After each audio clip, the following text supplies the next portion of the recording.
Well, here's a throwback. This is the Dell 1708 FP, a monitor you've probably seen at a school or a library or really any place that bulk purchased Dell computers.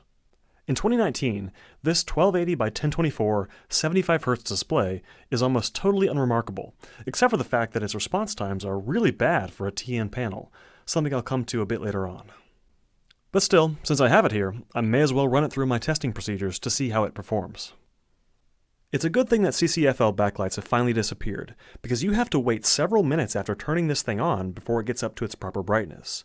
CCFLs also really limit the color gamut of the monitor, something I'll cover in a moment. That fluorescent backlight also causes the monitor to get quite hot, especially at maximum brightness.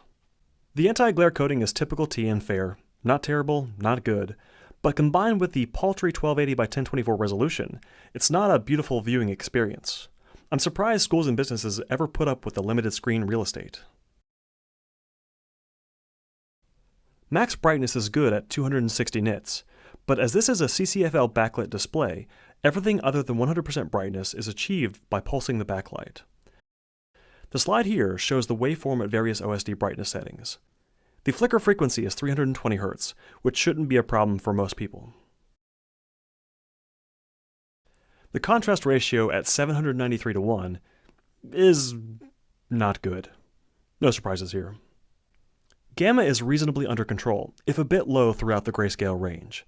This would work for a well-lit office, but there's no gamma adjustments in the OSD, so for darker environments, the screen looks washed out.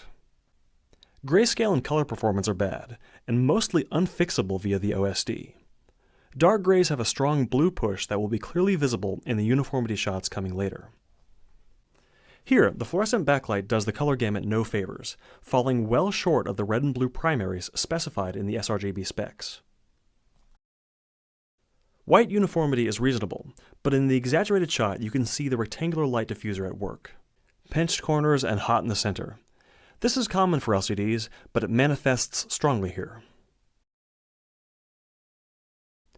The screen is otherwise not terrible, but you can see the strong blue tint in the darker, exaggerated images, and the backlight bleed along the top and bottom of the screen is visible and distracting in real content.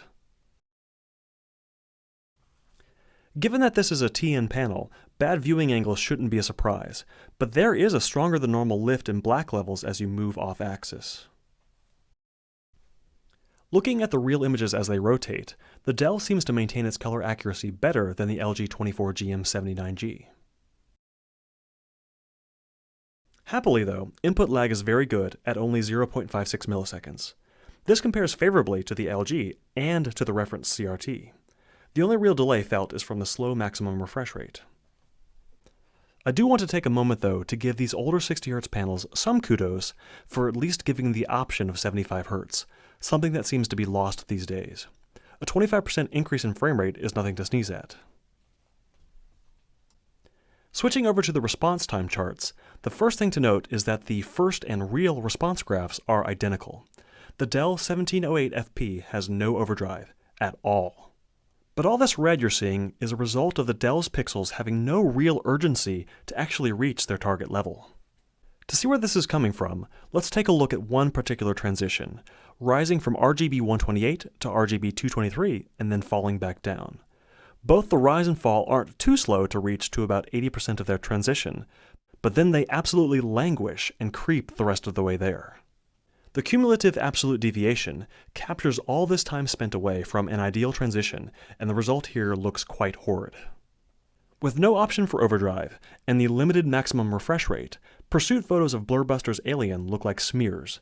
This is clearly not a gaming display. And that's all I really have to say about the Dell 1708 FP. For direct access to all the charts and data, visit the text review on aperturegrill.com, which is also linked in the description.